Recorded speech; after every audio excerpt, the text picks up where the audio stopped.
Hello my friends and welcome back to my channel. If you don't know me, my name is JJ. I am a professional book editor and I want to help you become the best writer that you can be. I post videos every Wednesday, so please subscribe if you want more videos just like this one. This week is going to be a little bit different. I am going to be going through all of the books that I read in February. So sit down, grab a coffee and get cozy.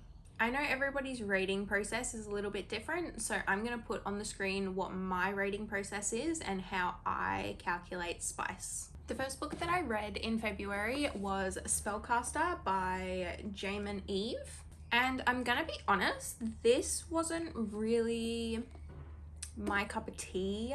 I don't know, I wasn't really invested too much. I felt like the relationship between the male main character and the female main character felt a little bit forced.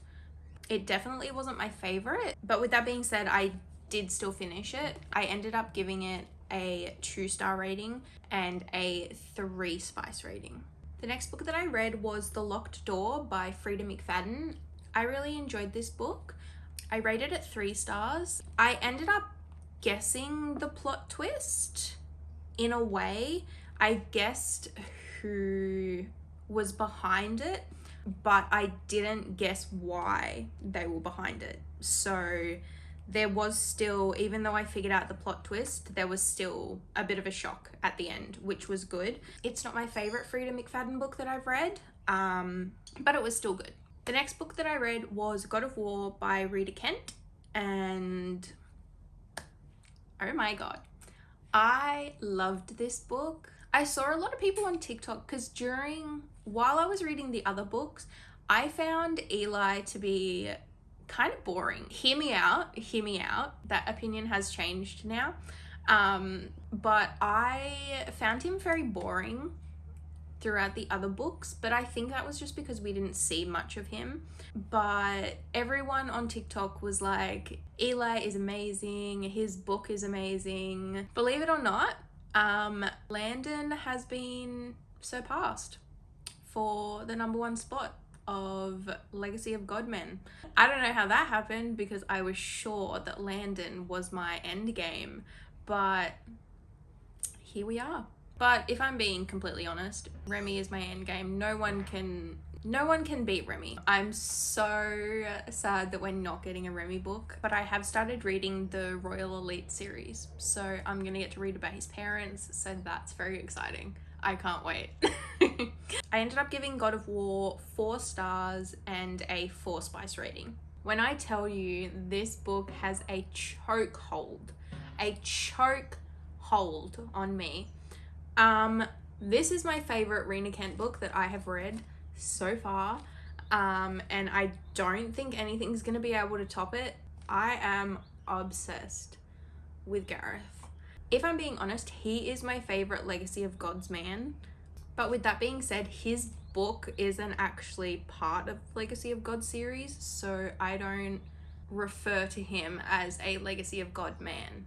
I love this man. This man could do whatever he wants and I would go along with it. We need to burn down an entire building. Babe, I got you. Like, I'll bring the gasoline. I am doing whatever this man says. And it is my first 5-star read of 2026.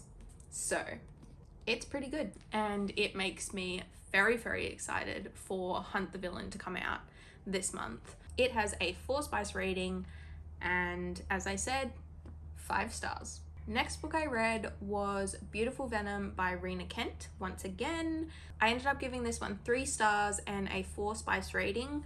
I enjoyed it, but I didn't feel as connected to the characters as I did in previous Rita Kent books that I have read. But yeah, I still enjoyed it. I enjoyed the fact that it was a hockey romance, but it was a dark hockey romance. The only type of romance books that I read are dark romance. So I heard the words dark hockey romance and I was in. I absolutely loved Preston. I just feel like he is just so unbelievably funny. But yeah, 3 stars and a 4 spice rating. Next, I read Sweet Venom, which was Jude's book. I did like this one more than Beautiful Venom, but still I gave it a 3-star rating and a 4-spice rating. I'm just not as invested in this series as I was the Legacy of God series. Like right off the bat, when I read God of Malice, I was in. I was completely invested. I'm not too sure why I'm not as invested in this series as I was Legacy of Gods, but I still enjoyed it, and I'm looking forward to reading Preston's book that comes out in June, I think it is.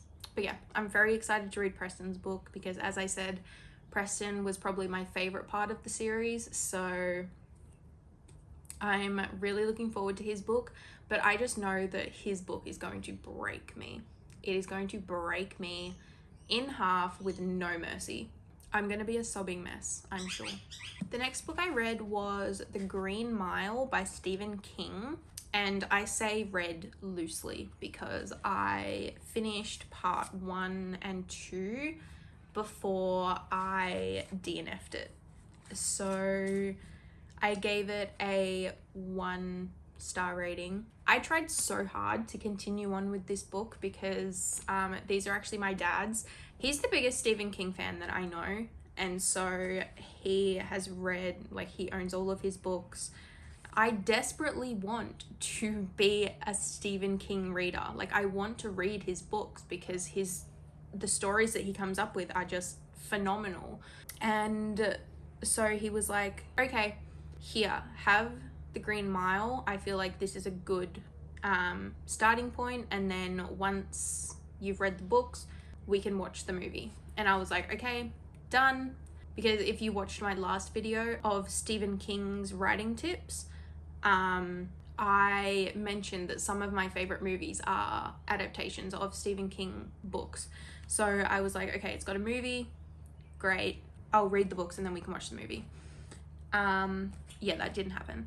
I didn't read the books. As I said, I got through parts 1 and 2, and the other 4 parts I did not read. So I'm sorry to disappoint my dad, but what can you do? After part 1, I was like, oh my god, I can't read this anymore. Like, I'm not vibing with it. And so I told my dad, and he was like, oh, just try one more part. And I was like, okay, I'll try one more part. And so I read part 2, and then I was on the phone with my mum, and I was like, I don't know how to tell him that I don't want to read it. And she was like, he'll understand, it's fine. Like, and I was like, will he? I was like, he was so happy, he was so excited that I was gonna read Stephen King. I actually listened to the audiobook of another Stephen King book this month, but I think it's the end of my journey of trying to become a Stephen King reader. I've tried 4 of his books now, so I'm sorry to all the Stephen King readers out there, but he's just not for me. Next book that I read was And Then There Were None by Agatha Christie. This is the best-selling crime novel of all time, and so I read this book and I enjoyed it. I didn't think that it was anything spectacular, but I did enjoy the plot twist and the ending. I did give it 3 stars, but yeah, I do want to start reading Agatha Christie, so I felt like this was a good introduction to that because I did enjoy it. But yeah, let's see what the future holds for me reading Agatha Christie books.